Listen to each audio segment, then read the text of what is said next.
Hello मेरे प्यारे प्यारे बच्चों। आज हमारी कहानी का टाइटल है होशियार गधा। आज की कहानी का टाइटल सुनकर आप बड़े अचंभे में होंगे। ये कैसा टाइटल है? चलिए चलते हैं अब अपनी कहानी की ओर, फिर पता चलेगा कहानी में क्या होने वाला है। गधा एक ऐसा जीव है जिसे लोग कम अक्ल वाला मानते हैं, लेकिन हम यहाँ होशियार गधे की कहानी बता रहे हैं, जिसने अपनी बुद्धि का परिचय देते हुए शेर से अपनी जान बचा ली। एक बार गांव के किनारे एक गधा हरी घास चरने में व्यस्त था। उसे मीठी घास इतनी पसंद आ गई कि पता ही नहीं चला कि कब गांव से जंगल में घुस गया वो।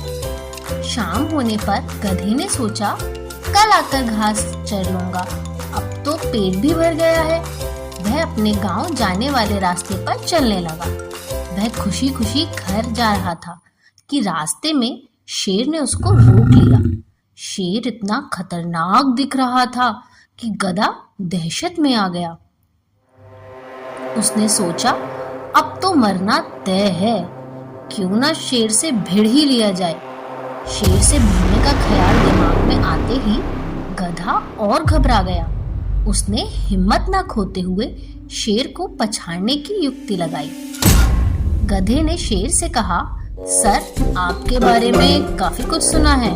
आप तो जंगल के राजा हैं। मैं तो स्वयं आपके पास आ रहा था। मैं आपके समक्ष डिनर के लिए पेश हूँ। मेरा सौभाग्य होगा कि मैं आपके कुछ काम आ सका।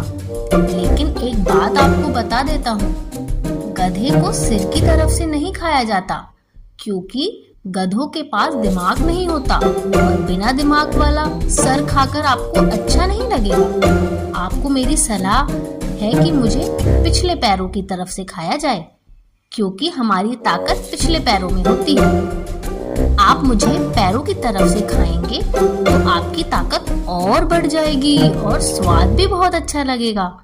सर, आपको मेरी यह बात तो माननी ही होगी। शेर ने सोचा, गधा स्वयं भोजन बनकर आया है, चलो इसकी अंतिम इच्छा पूरी कर देता हूँ। शेर ने जैसे ही गधे के पिछले पैरों को खाने के लिए मुंह आगे बढ़ाया, गधे ने तुरंत पूरा जोर लगाकर उसके मुंह पे 2 लात चढ़ डाली। अचानक मुंह पर लात पड़ते ही शेर को चक्कर आ गया। वह कांटों वाली झाड़ियों में गिर गया और बेहोश हो गया। इससे पहले कि शेर आगे बढ़ता, गधा दौड़ लगाते हुए अपने गांव की सीमा में प्रवेश कर गया। शेर को अपनी बुद्धि पर अफसोस हुआ। उसको लगा कि मुझे गधे की बहकावे में नहीं आना चाहिए था। वही गधे ने सोच लिया कि अब भूलकर भी जंगल में नहीं जाऊंगा। वैसे भी गांव में हरी घास की कोई कमी नहीं है।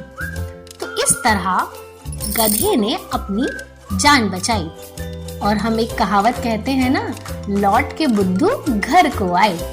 तो मेरे प्यारे बच्चों, हमें इस कहानी से शिक्षा मिलती है कि हमें हमेशा किसी व्यक्ति को मूर्ख नहीं समझना चाहिए। कभी कभी मूर्ख व्यक्ति भी अपने जीवन में बहुत होशियारी का काम कर देते हैं। चलिए इसी के साथ अब मिलते हैं अगली कहानी में। तब तक के लिए